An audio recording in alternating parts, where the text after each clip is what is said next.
Ang bilis ng panahon. Nakita niyo po, kamakailan lang po, kinakanta po natin yung, ano yung kanta natin ng mga bata? Yung pang-exercise natin, paa, tuhod, balikan, ulo. Di ba dati, kinakanta lang natin ngayon yan. Pero ngayon iba po, pinapahilot na natin yan. Paa, tuhod, balikat, ulo. Ang bilis po ng panahon. No po, pakitignan nga yung katabi mo. Oo nga, ang bilis nga. No? Ang bilis-bilis po ng panahon. Totoo po sabi ng Biblia na the time is too short. The time is too short. Napakaiksi ng panahon. Ayan po sabi ng Biblia. The hour is near. Pag sinabing the hour is near sa Biblia, ang ibig po sabihin niya, pakisabi po, Judgment Day. Malapit na po dumating yan kapag aware po kayo sa nangyayari sa mundo, nag-aaway na po yung bawat bansa. Nako, mga kapatid, hindi natin mapigilan kung minsan yan. Then nakalagay na yan sa Biblia. Amen. Pero we are still praying na huwag naman po matuloy yung World War III na yan. Hanggat maaari. Gusto pa po natin mag-share ng Word of God. Gusto pa po natin mag-vision. Marami pa tayong gustong gawin para sa Panginoon. Pero wala eh. Nakalagay na yan sa Biblia. Malapit na pong bumalik ang Panginoon. Kaya tayo po mga Kristiyano, itong natitirang oras po natin ay talagang minamaximize na natin. Kung nagdo-double time po ang diablo, tayo po ay nagti-triple time.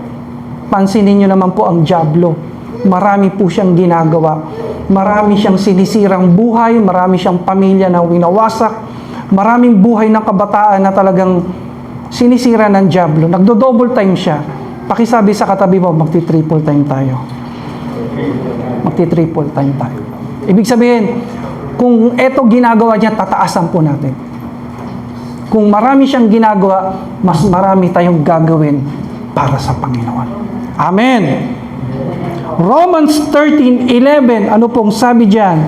Alam ninyo na malapit na ang oras, kaya't panahon na para gumising kayo sa pagkakatulog. Mga kapatid, sabi ng Biblia, malapit na.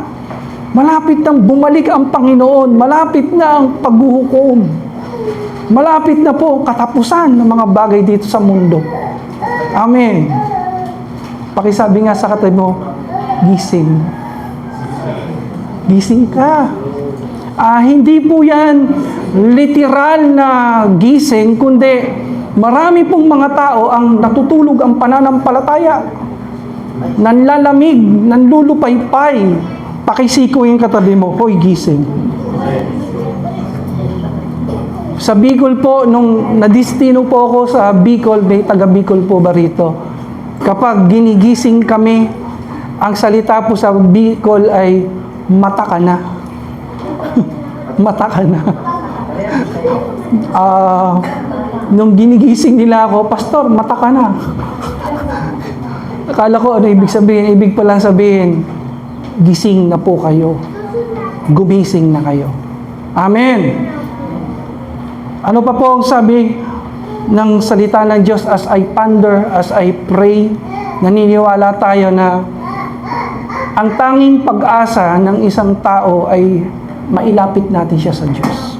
Pag nailapit natin yung isang tao sa Diyos, kahit gaano katindi yung kanyang kalagayan sa buhay, naniniwala tayo na once na nadala natin yan kay Lord, babaguhin ng Diyos yung buhay niya.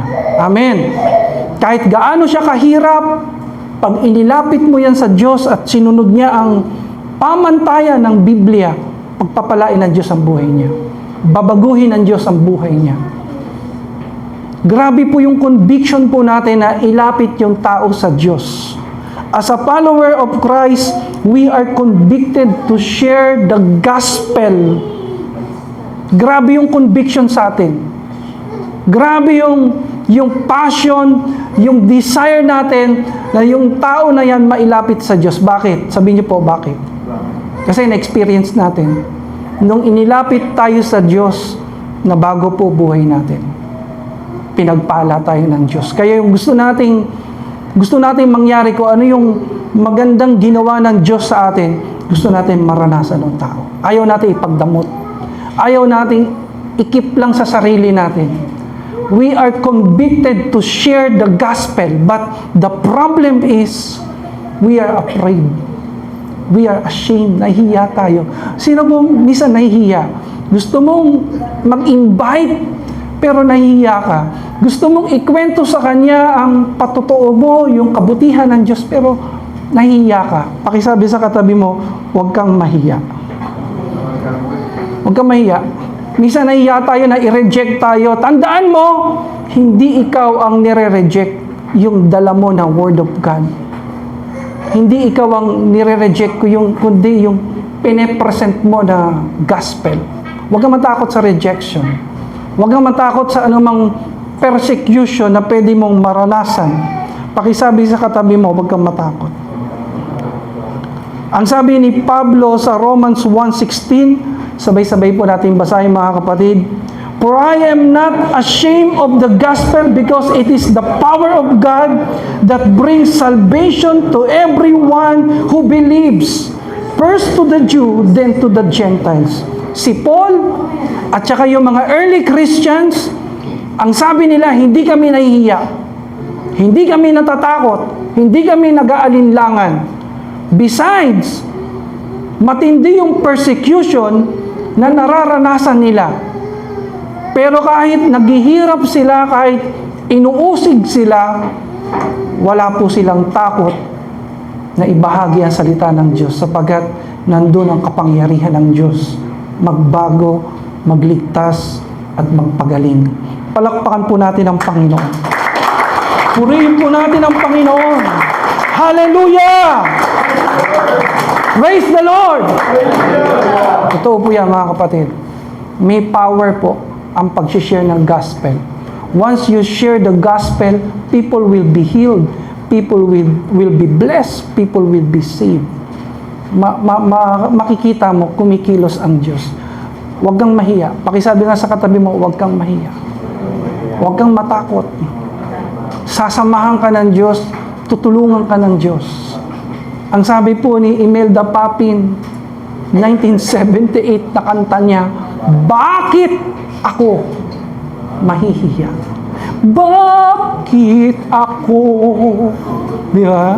Mahihiya. Ako, yung matanda po sa amin, laging yan ang pinapatugtog, mga lumang kanta. Naisip ko nga, bakit nga ba tayo mahihiya? Wala tayong dapat ikahiya sapagkat nandyan ang biyaya ng Diyos. Nandyan ang pagpapala ng Diyos. Ito pong batang ito, si Canon Tipton, at age of 4, wala siyang takot na nangangaral ng salita ng Diyos. Nasa YouTube yan, panoorin nyo. Nakita nyo na yan? Yung batang yan, at age of 4, on fire, nangangaral, walang takot, nagpipreach ng Word of God. Yung bata na ganyan, nangangaral, hindi natatakot. Pakisabi sa katabi mo, ikaw pa? Di ba? Ikaw pa? Ako po, at age of 17, doon po ako unang nag-preach ng gospel. Mahiyain po ako. Mahiyain po ako. Pero hindi ko po ikahihiya ang pangangaral ng salita ng Diyos. Lahat naman tayo mahiyain eh. Pero ilagay mo lang sa lugar yung pagiging mahiyain mo. Ilagay mo lang sa lugar. Sino po mahiyain katulad ko? Mahiyain. Di ba?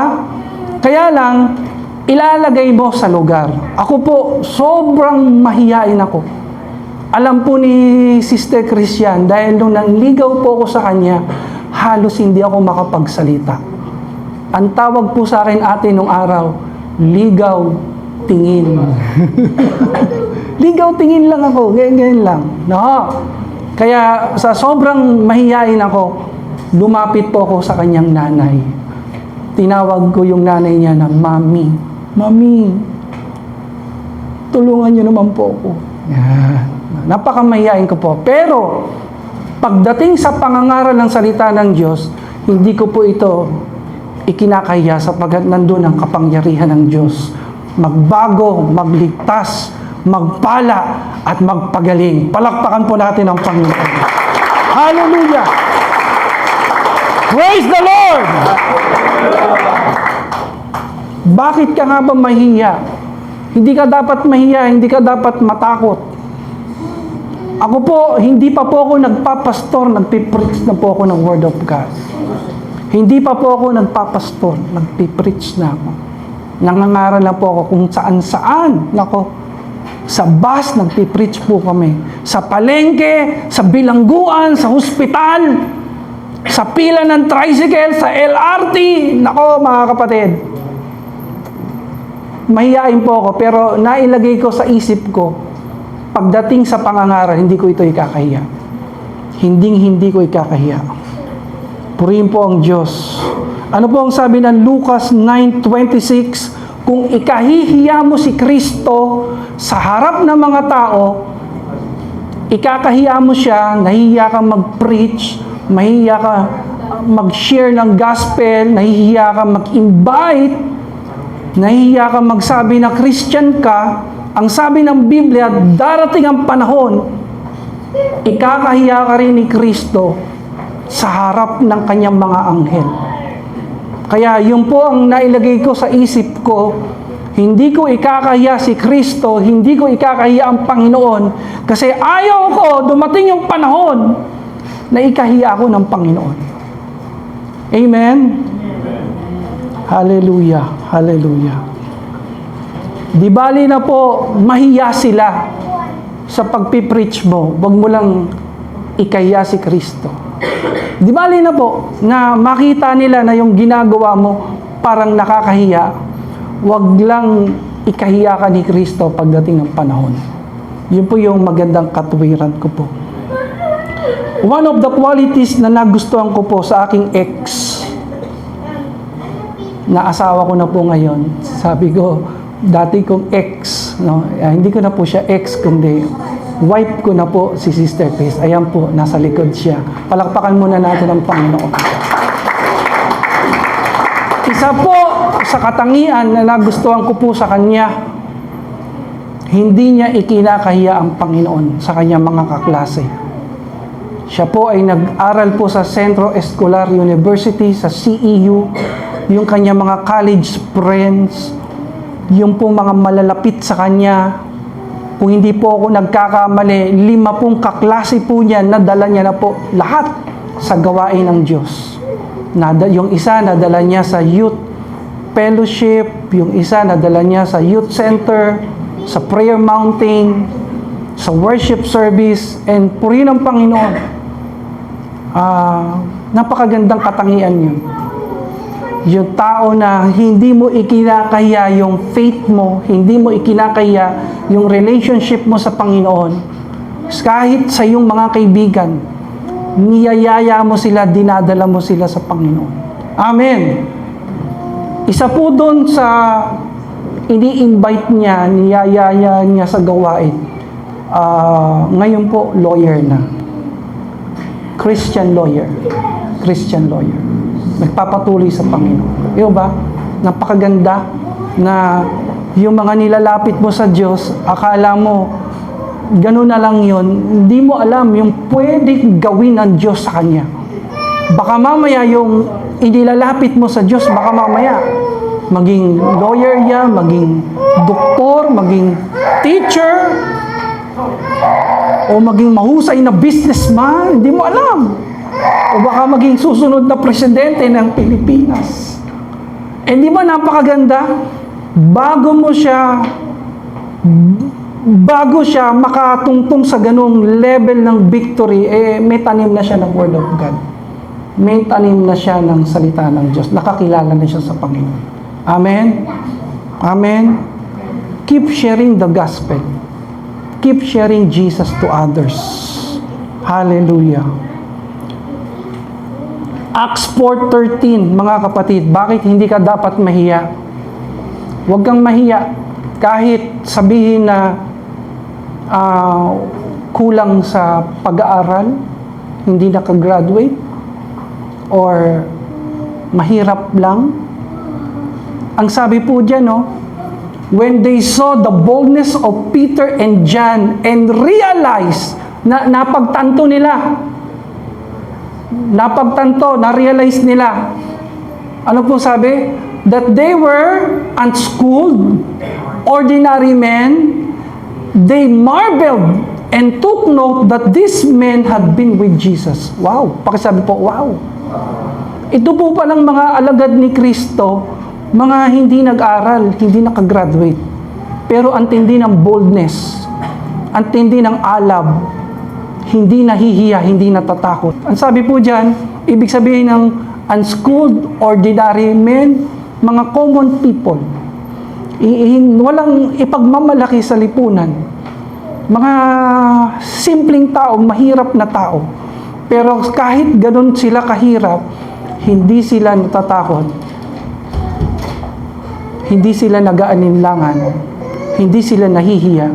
Ibahagi ang salita ng Diyos. Pakisabi sa katabi mo, ikaw pa? Ikaw pa, kapatid? Hindi ka naman basurera? Hindi ka naman pulubi? Ito, mga kapatid, mga walang pinag-aralan. Kahit papano naman, nakapag high school po tayo. Tama po? Kahit papano naman, yung iba sa atin nakatungtong po ng college. Ang iba po ay nakagraduate. Tapos nahihiya ka. Ito pong mga alagad ng Panginoon, mga wala talagang pinag-aralan, mga mahirap. Kahit papano naman, mukha tayong pinagpala ng Diyos. Amen! Pakitapik nga sa balikat yung katabi mo, wala ka dapat ikatakot. Hindi ka dapat mahiya. Nandyan ang kapangyarihan ng Diyos. Para maraming makikilala, maraming maligtas. Praise the Lord! Alam niyo po, meron po akong kakilala, grade 6 lang. Grade 6 lang po yung kanyang tinapos, pero isa po siya sa pinapakinggan ko mag-preach. Medyo maselan po ako sa pakikinig sa mga preacher. Hindi ako basta-basta nakikinig. Kasi hindi ako tumitingin sa pinag-aralan, sikat, mayaman. Meron akong tinitignan eh. Meron akong hinahanap sa pagpipreach. At itong pinapakinggan ko, grade 6 lang. Grabe. Pero kapag nag-preach, blessed na blessed po ako. Natutuwa ako, nasisiyahan ako. Kaya mga kapatid, wag po kayong mahiya. Wag po kayong matakot. Kasi kung pinag-aralan at pinag-aralan ang pag-uusapan, kahit papano, nakakabasa tayo, nakakapagsulat po tayo. Amen. Kung kabuhayan at kabuhayan ang pag-uusapan, kahit papano kumikita po tayo. Pinagpapala tayo ng Diyos. At ang challenge sa atin, sila na mga unang disipulo ni Kristo, mga walang pinag-aralan, mga mahirap, nakakaya nilang magyaya at mag-akay ng mga tao, ang lalakas ng loob. Tayo pa kaya? Di ba dapat mas malakas ang loob natin? Dahil kasama natin ang Diyos. Amen. Palakpakan nga natin ang Lord. Yung mas malakas. Praise the Lord!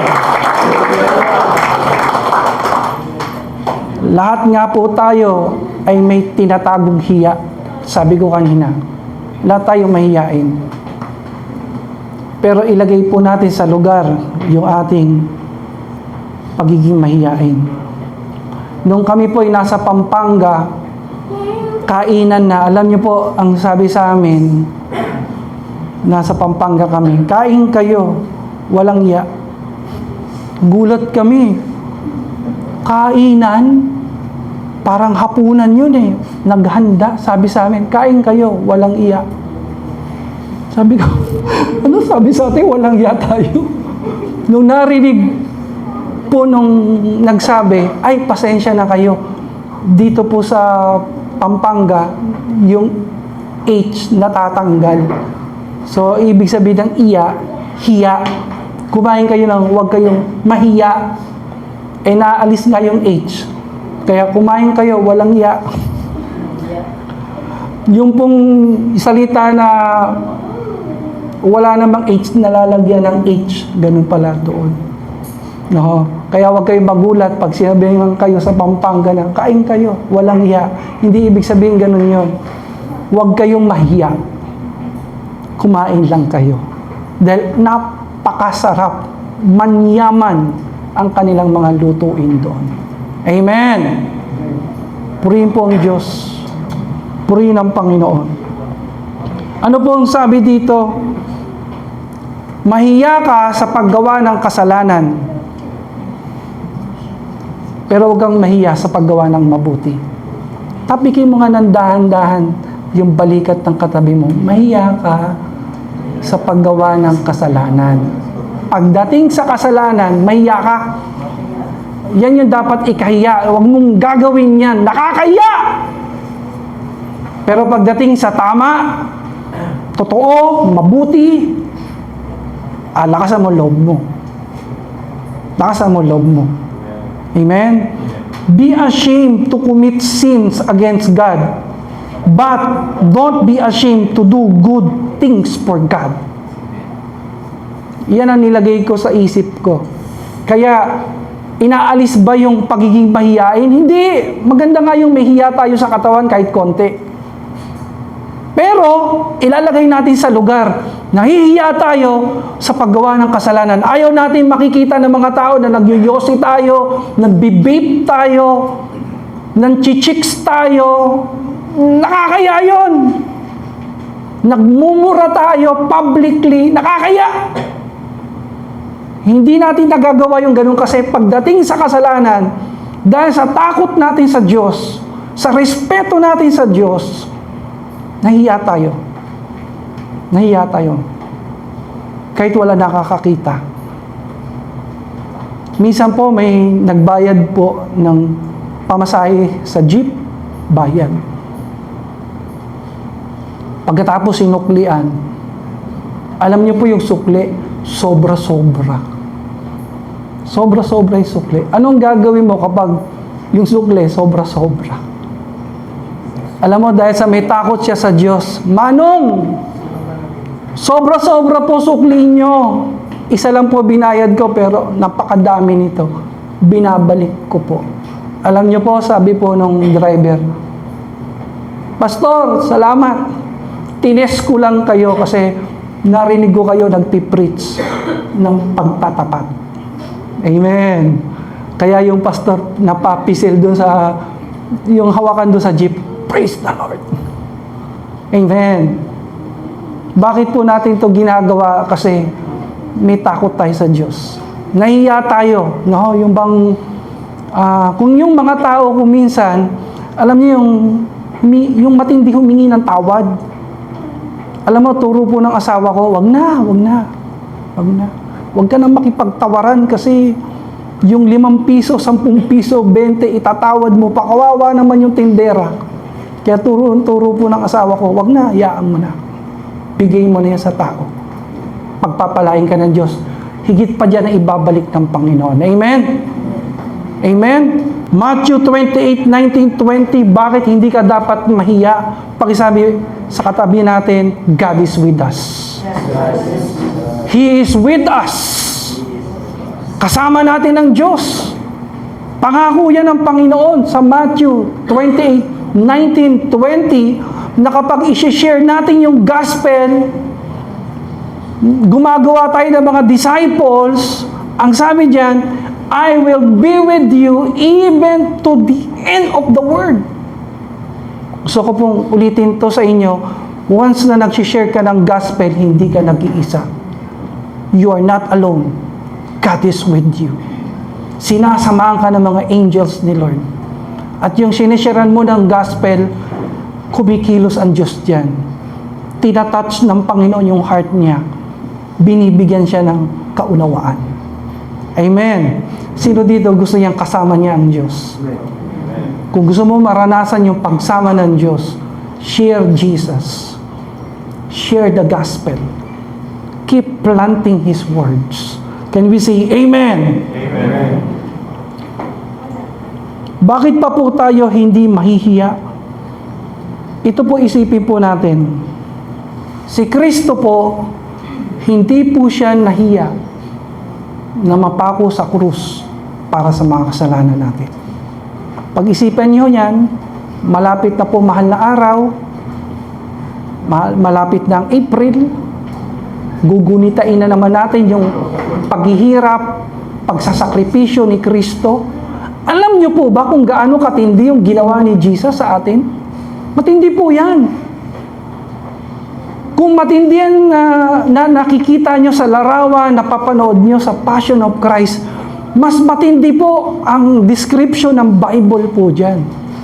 Kasi po, ang purpose po ng crucifixion ay public torture and pagpapahiya sa tao. Yun po yun.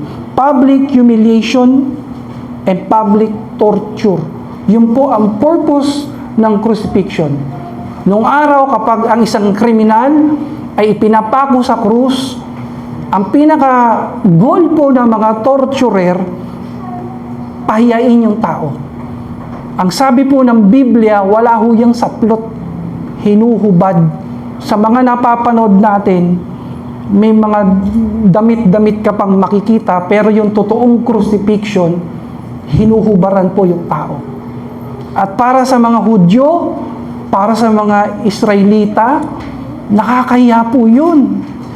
Kahit nga lang yung panloob na damit na suot-suot ni Haring David nung siya'y sumasayaw at nagpupuri sa Diyos, hiyang-hiya yung asawa niya, kaya sabi ng asawa niya, nakakahiya ka, sumasayaw ka, publicly, tapos nakapanloob ka lang ng damit. Nakakahiya yan. How much more yung wala kang damit? Ang sabi po ng Biblia, ang itsura ng Panginoon, hindi mo na mapipicture, hindi mo na mailalarawan. Naliligo po siya sa dugo, naliligo po siya sa kahihiyan. Ganyan ang ginawa ni Kristo para bayaran yung ating mga kasalanan. Ang tanong, ikakahiya ba natin si Kristo? Ikakahiya po ba natin ang pangangaral? Siya na Panginoon, hindi niya tayo ikinahiya. Nasa isip tayo ng Panginoon, nasa puso tayo ng Panginoon, habang ginagawa niya yung binabayaran niya ating mga kasalanan. Wow! Para sa akin, hindi natin siya dapat ikahiya. Amen! Praise the Lord! Kasi matindi yung ginawa niya sa atin. Kung ikakahiya natin ang Panginoon, abay, nakakahiya naman sa Panginoon yun. Sasabihin ni Lord, ako nga, hindi ako nahiya mapako sa krus para sa inyong mga sala eh. Ngayon, ikaw nahiya ka. At ang sabi ng Panginoon ko, ikahiya mo ako sa harap ng mga tao, sa harap ng aking mga anghel, sa judgment day, ikakahiya rin din kita. Ang tanong po sa hapong ito, bago tayo mag-pray, sa tingin niyo po ba, mabuti po bang gawain yung pagmimisyon? Sa tingin niyo po ba, mabuti po ba ang gawin yung tayo ay nagdadala ng mga tao sa paanan ni Kristo? Sa tingin niyo po? Tama po? Mabuting gawin yon na yung mga tao dinadala natin sa church para sila'y mapagpala, makarinig ng salita ng Diyos, mabago ang buhay, magkaroon ng kaligtasan. Wow! Mabuti po yan. Kaya ang sabi po ng Santiago 4:17, kung alam mo kung ano ang mabuti at hindi mo ginagawa, nagkakasala tayo. Kapag alam mong mabuti pero hindi mo ginawa, nagkakasala tayo. Amen. Kaya ang challenge ko po sa inyo sa March 23, magyaya tayo ng tao. Kahit isa lang, bawat isa sa atin, magyaya tayo ng tao na mailalapit natin sa Panginoon. Amen? Amen? At sasamahan tayo ng Diyos. Pagpapalain tayo ng Diyos. Palakpakan po natin ang Panginoon. Bakit po tayo hindi dapat mahiya o matakot? Ezekiel 3:18, ano po sabi diyan? You are accountable to God. May pananagutan tayong malaki sa Diyos. May pananagutan tayo. Kaya po, yun po yung alam mo yun, yung iyak ng ating puso. yung panalangin ng ating puso na, Lord, pananagutan ko sila. Alam niyo po, nakaka-bless po yung pong asawa na niyaya niya yung kanyang asawa sa gawain ng Diyos. Nakaka-bless yan. Bakit? Kasi may pananagutan ka sa kanya. Nakaka-bless po yung magulang na niyaya mo sa gawain ng Diyos ang mga anak mo. Hinayaan mo silang lumaki doon. Nakaka-bless. Bakit po natin yan ginagawa? Pananagutan natin yan. Ngayon, ang challenge, ibang tao naman. Let us bring our friends to the house of God, that they may be blessed. Amen. Purihin ng Diyos. May mga tao po nakikipag-away para sa kanilang kandidato. Tama-tama po yan. Malapit na po eleksyon. May mga tao, ganyan, di ba? Nagdidebate, nag-aaway, para po doon sa pinapaniwalaan nilang kandidato na karapat-dapat. Pero tayo mga Kristiyano, hindi ho natin gawain po yun. Amen. Hindi ho natin gawain yun. Ang hamon lang sa atin, kung yung mga tao, nagpapakamatay sila, halos magpakamatay na, halos makipag-away para sa kandidato na gusto nila. Sa tingin ko, dapat ganoon din yung gawin natin para sa mission. Ang gusto natin, mailapit ang mga tao sa Panginoon. Amen.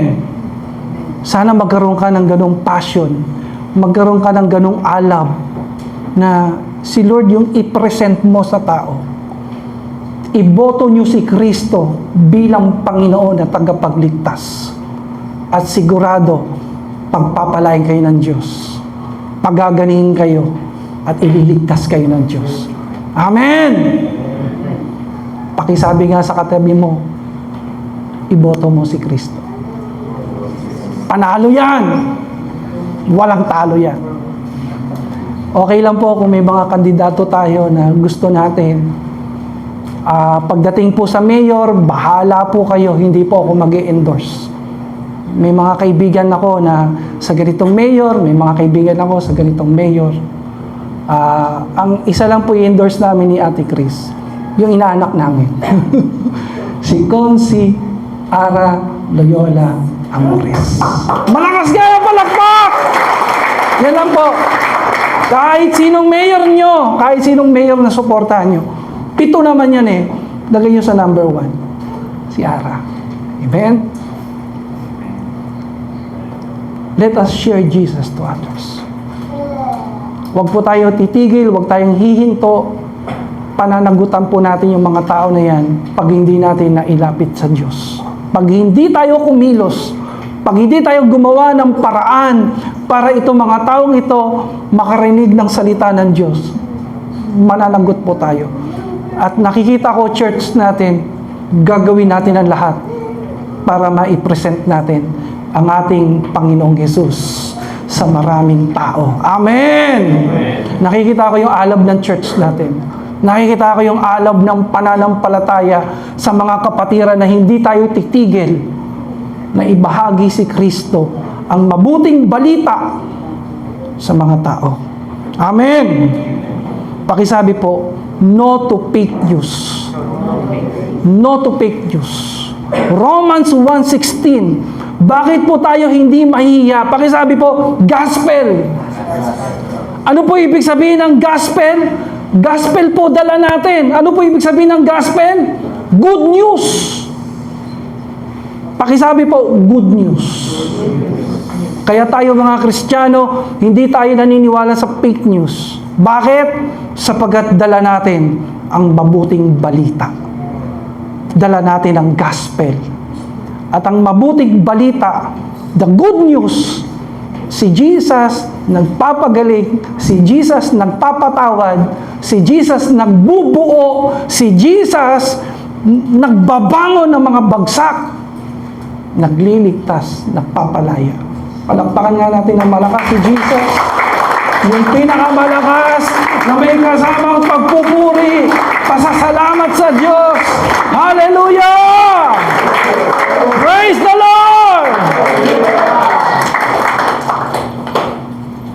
Ano pa po ang sabi diyan? Bakit tayo hindi mahiya? Romans 1:16. Pakisabi po, power. May power sa pangangaral natin ng salita ng Diyos. Wala sa atin ang kapangyarihan. Wala tayong kapangyarihan magbago ng tao, magpagaling, magpalaya, magligtas. Wala sa atin. Ang trabaho lang natin, i-share ang gospel. Ipahayag ang salita ng Diyos. And as we share the gospel, the power of God is present. God's power is present. May kapangyarihan na bumababa kapag nag-share tayo ng gospel. People are healed. People are being delivered. People are saved through the gospel. Hallelujah. Tayo pong lahat ay tumayo.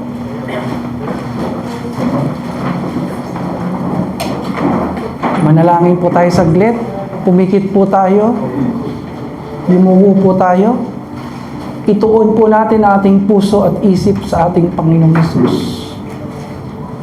Panginoon, hayaan mo maghari ka sa bawat buhay namin. Ikaw ang maging Panginoon at tagapagligtas. Patuloy mo kaming baguhin, linisin ng inyong banal na dugo. Manahan ka sa aming buhay. Puspusin mo kami ng iyong spirito, ng iyong kapangyarihan, O Diyos. At sa mga oras na ito, hinihiling ko po ang bawat lalaki at babae sa lugaring ito. Gamitin mo ang aming mga buhay. Gamitin mo buhay namin, O Diyos. Gamitin mo ang aming patutuo, ang story po namin. Gamitin mo ang lahat ng meron kami. Pinagpala mo kami. Gawin mo kaming daluyan ng pagpapala mo. Make us a blessing. Make us a channel of your blessing to others. Lord, pwede namin silang bigyan ng pera, pero mauubos yun. Pwede namin silang bigyan ng pagkain, mauubos yun. Pero isang bagay ang gusto namin ibigay sa mga tao. The gospel, the good news, the word of God. We want to share Jesus to others. Kaya Lord, tinataas po namin sa inyo, sa March 23, marami po kaming madalang mga tao sa inyong paanan, sa inyong tahanan, sa inyong banal na gawain. Gamitin mo kami. At habang nag-aakay kami ng mga tao, ibubuhos mo ang pagpapala, biyaya, protection, provision. Your presence will be upon us, O God. Pangako mo yan. Salamat sa pangalan ni Jesus. Amen. Amen.